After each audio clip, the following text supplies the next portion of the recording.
Bismillahirrahmanirrahim.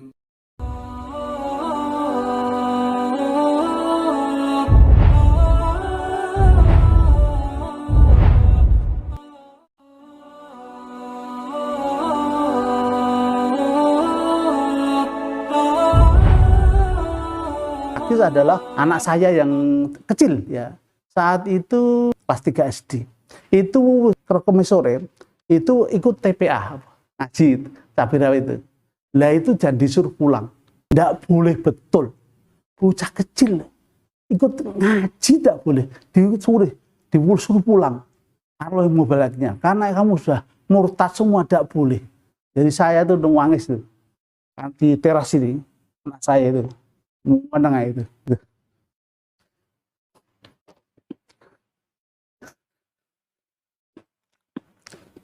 Kalau saya teringat itu kapan?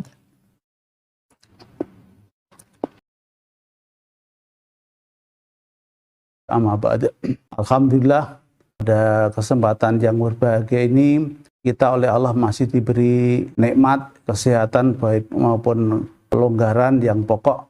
Kita masih diberi nikmat hidayah, bisa mengerti, memahami kebenaran Quran dan Sunnah sesuai dengan pemahaman ulama salafus sholih. Mudah-mudahan kita bisa istiqomah dalam hidayah Allah sampai husnul khatimah.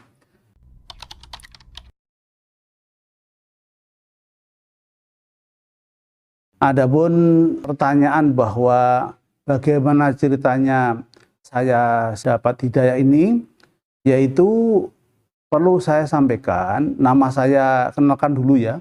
Nama saya Adi Kordi, saya 53 tahun sekarang. Jadi saya netepi Islam Jamaah atau Jokam itu sejak tahun 1984 sampai dengan 2019. Jadi selama 35 tahun. Kemudian saya di Islam Jamaah atau Jokam itu banyak sekali dapuan atau jabatan. Di umum itu jabatan, kalau di Islam Jamaah dapuan, mulai dari ketua umum di daerah. Kemudian yang terakhir itu sebagai wakil imam daerah. Itu yang dapuan di Islam Jamaah. Adapun di dapuan sebagai pengurus organisasi yang melindungi Islam Jamaah, saya sebagai ketua DPD Kabupaten selama 5 tahun dan Kabupaten DPD Kota selama 5 tahun, jadi 10 tahun. Jadi saya insya Allah tentang Islam Jamaah banyak mengertinya daripada yang tidak. Karena saya setiap bulan, setiap daerahan ikut daerah Kediri, kemudian kegiatan organisasi saya ikut terus, mulai Mursda, Rakerda, dan Munas, Rakernas, ikut terus saya. Bahkan sejak bujang, saya daerah itu kalau tidur bersama dengan Mubalik Pak Bumi. Ustadz Khalil itu satu kamar dulu. Kemudian saya punya anak 10, laki-laki 4 dan 6 perempuan. Dan menjadi Mubalik Balegot mayoritas. Kemudian ada yang sudah hafal Quran juga ada. Kemudian saya dari 8 bersaudara. Semua jamaah, semua Jokam, termasuk ibu saya. Begitu pula istri saya adalah 9 bersaudara. Semua jamaah, semua Jokam, termasuk mertua saya. Jadi kalau dulu bahkan termasuk awalul mukminin, awalul mukmininnya di Ponorogo itu mertua saya. Itu kenal saya.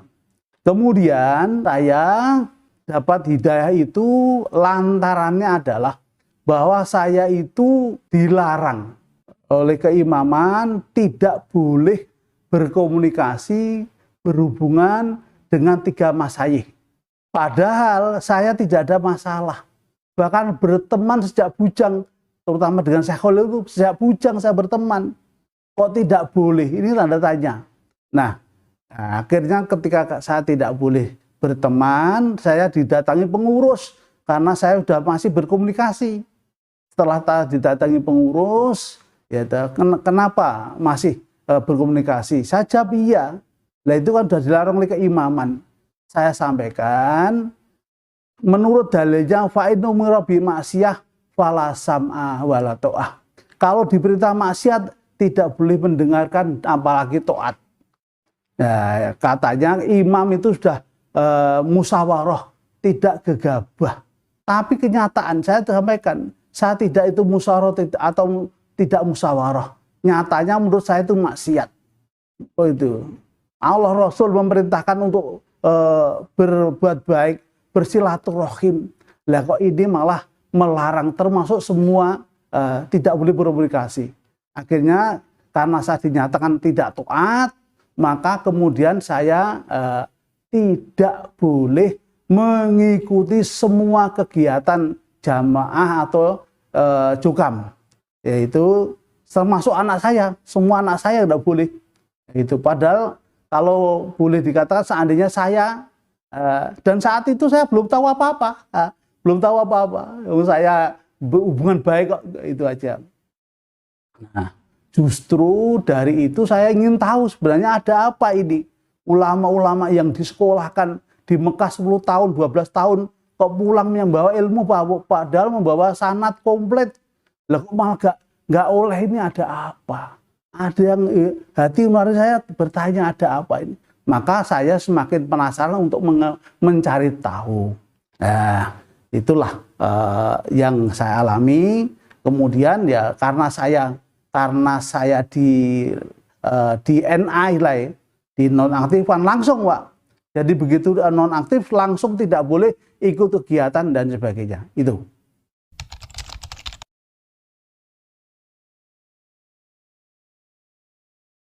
Jadi saya sebenarnya karena belum tahu.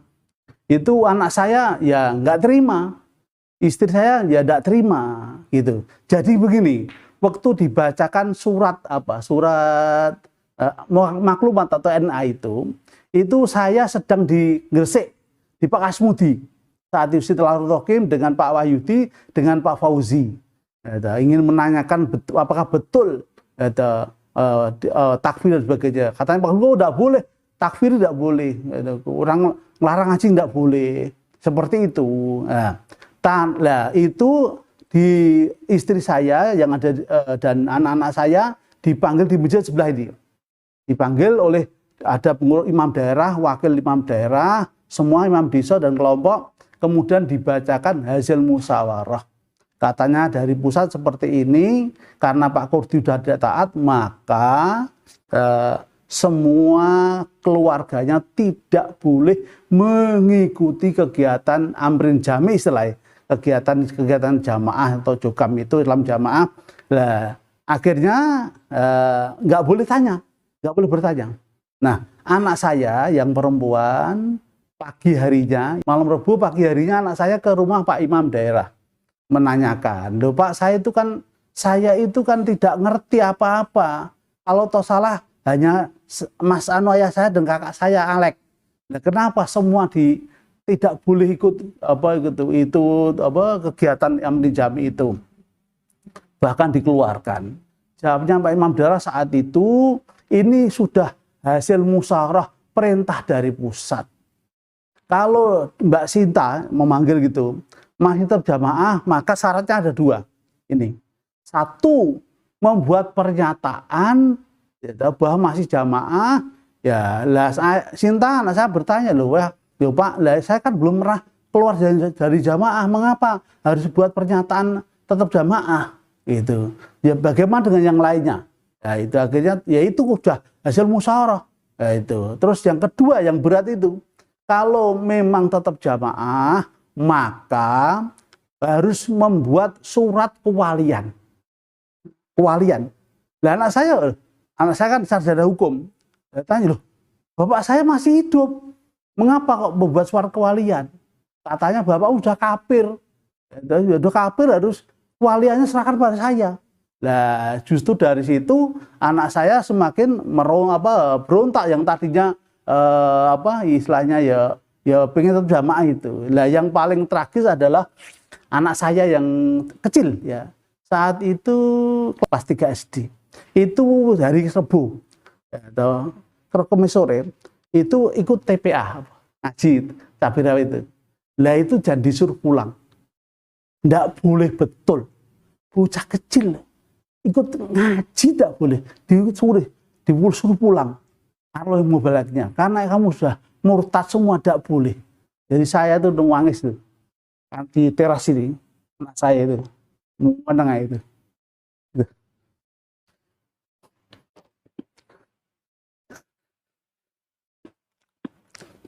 Kalau saya terikat itu dapat. Ya, itu Pak. Jadi kemudian diperkusi, artinya semua diblokir. Semua diblokir, WA semua diblokir. Terus kemudian jamaah tidak boleh berkomunikasi dengan kami. Kemudian hasil musyawarahnya itu adalah rumah saya dipagar tembok. Jadi ini Pak, dulu teras nih. Ini teras langsung ke masjid. Ya, itu masjid sebelah situ. Nah ini ditutup, dipagar mulai dari depan sepanjang 30 meter. Nah, terus tingginya kurang lebih ya 4 meteran itu. Ini yang kami alami Bapak.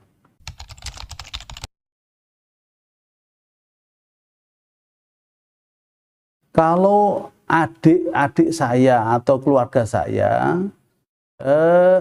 sebenarnya bingung juga. Karena saya termasuk yang dituakan, maksudnya yang walaupun tidak yang paling tua tapi dituakan, baik di keluarga saya maupun di keluarga istri saya. Tapi karena lebih kuatnya taat pada imam, jadi sampai pada saat saya punya mantu pun itu sudah berangkat dari Cilacap itu, telepon saya, sudah naik mobil itu dicegat oleh imam darahnya, tidak boleh karena Kordi sudah kafir, sudah murtad, nggak boleh datang. Ini perintah imam, begitu. Lah, saya ngomong, Mak itu kakak saya. Setiap hajat, saya punya hajat, itu datang. Masa sekarang dia mantu pertama saya tidak boleh datang. Ini perintah taat surga, nggak taat neraka. Akhirnya nangis, nggak jadi berangkat ke Solo. Ini fakta. Nah, adapun yang lain-lain sudah sekarang dingin. Jadi dengan saya itu dingin istilahnya. Ketemu ya kalau saya nggak perlu ya nggak telepon dah. Beda dengan dulu sering telepon, sekarang tidak. Gitu.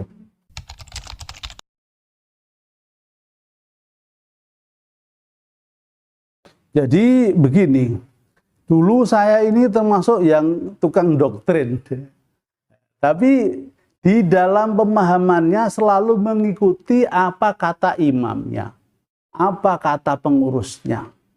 Jadi kalau ada sebenarnya dalam Quran fa'in tanazatum fi shay'in faruddu ilallah wa rasulih. Kalau ada terjadi perselisihan maka kembalikan pada Allah Rasulnya. Tapi tidak bagaimana ijtihad imam. Jadi dikembalikan pada keimaman lagi. Lah itu. Nah, kemudian setelah saya hijrah ini, saya menemukan banyak sekali. Loh, padahal saya ini baru banyak sekali yang menjadi salah pengertian, salah pemahaman. Itu di antaranya satu masalah bab biat. Jadi di Islam jamaah atau Islam Jukam itu biat ini menjadi persyaratan sahnya Islam seseorang ya biat itu. Walaupun orang itu sudah mengerjakan 5 rukun Islam, 6 rukun iman, tapi kalau tidak mengerjakan biat, yaitu biat kepada imam amir Islam jamaah, tetap tidak sah Islamnya. Dengan dalil ucapannya Umar bin Khattab, innahu la islama ila bi jamaah wala jama'ata ila bi imarah wala imarata ila bi to'ah. Tidak sah Islam seseorang kalau tidak berjamaah. Tidak dikatakan berjamaah kalau tidak punya imam. Tidak dikatakan punya imam kalau tidak taat. Kalau di hadis lain katanya, itu karena nggak pernah disebutkan. Iya. Innahu la islama ila bil jamaah wala jama'ata ila bi imarah wala imarata ila bil bai'ah wala bayata illa bito'ah. Itu. Lah padahal setelah saya hijrah dijelaskan oleh para masyayikh, baru dong ternyata satu hadis ini doif. Jadi mauquf, pertama mauquf ya. Jadi bukan dari Nabi tapi dari Muhammad, tapi doif. Doif itu tidak boleh menjadi sandaran hukum. Ini bahaya. Tidak boleh menjadi sandaran hukum, padahal hukum yang menentukan iman dan tidak ini dalam jokam ini ya. Nah, ini padahal doif, yaitu ada dua perawi. Satu yang namanya Sofwan bin Rustum, ini tidak pernah dikenal, namanya majhul. Satu. Yang nomor dua, ya adanya Abdurrahman bin Abdurrahman, lupa saya. Itu tidak pernah ketemu dengan Tamim Ad-Dari. Jadi mungkotik, putus, itu tidak bisa menjadi hukum. Nah dulu nggak pernah itu ngerti, nggak pernah. Pokoknya hadis ya sok kayak begitu aja. Ini yang pertama, tabiat. Nah, lah padahal Nabi itu di hadis Muslim itu jelas. Waktu malaikat Jibril memberikan pelajaran, ngulangi masalah Islam. Islam, apa itu Islam? Ya, malaikat Jibril datang. Antas hada an la ilaha illallah wa iqamis shalah wa itaiz zakah wa shaumi ramadan wal hijji baitillah mastata ilaihi sabila. Wa itaiz zakah ya. Jadi Islam itu adalah syahadat bahwa tidak ada Tuhan selain Allah dan aku Nabi Muhammad utusannya Allah. Kemudian ya, mendekatkan sholat, kemudian mendatangkan zakat, puasa Ramadan, haji bagi yang mau, itu Islam. Itu sudah sokih, clear itu. Lah kok kalau tidak beat, tidak kanggo di dalam Islam Jamaah atau di dalam jokam ini. Nah, lebih lanjut, kalau kita lihat sokabat-sokabat yang sudah oleh Nabi dijelaskan wajib masuk surga, tidak beat banyak sekali. Contoh, yaitu Fatimah, putra Nabi, dijamin surga itu oleh Nabi. Itu tidak beat pada Khalifah Abu Bakar. Tidak beat. Bahkan terjadi permasalahan sehingga sampai meninggal nggak beat. Kemudian Fatimah sendiri, Aisyah, istri Nabi sendiri, tidak beat pada Ali. Bahkan terjadi perang Jamal. Bahkan yang sering dinasihatkan menjadi cantolan di dalam jokam, Uwais Al-Qarni, orang yang hebat. Kalau berdoa, doanya tidak ada aling-aling, langsung dikabulkan oleh Allah. Itu saja hidup di zaman Nabi, tidak pernah ketemu Nabi, apalagi beat. Sampai Nabi meninggal dunia, ketemu Abu Bakar juga tidak ketemu, sampai ketemu Khalifah Umar. Itu baru ikut perang karena ibunya meninggal dunia. Jadi bagaimana ini setelah kita mengerti Masya Allah. Nah, padahal kalau kita lihat beat di zaman Nabi itu hanya ada tiga. Satu, beat Aqobah. Jadi yang pertama diikuti 6 orang beat Aqobah itu. Dan itu tidak untuk mengesahkan Islam. Begitu pula beat Nisa, yaitu sekitar ada 72 orang. Kemudian yang ketiga beat Ridwan yang diikuti 1.500-an orang. Itu tidak ada satupun yang dalam rangka mengesahkan Islam. Tapi dalam jokam, di dalam Islam Jamaah ini, beat ini sebagai pengesah Islam seseorang. Maka walaupun sudah haji, mengerjakan 5 rukun Islam, kemudian masuk jokam, maka dianggap mu'alaf dan berhak menerima zakat karena mu'alaf itu. Jadi saya dulu itu paling top perasaan kami di dalam jokam itu, maksudnya saya merasa paling top karena ilmu yang paling murni, langsung punya sanad sampai tutup Nabi, Masya Allah. Lah ternyata ya, katanya baru dicek sanate hilang, ternyata tidak dilakukan. Lah berarti tanda tanya, janjane di syarat ora to. Padahal ini andalan ngaji itu harus mangkul musnad mutasil murni. Lah ternyata tidak ada sanadnya. Tadi kecelek iki ya itu. Tadi langsung bicak.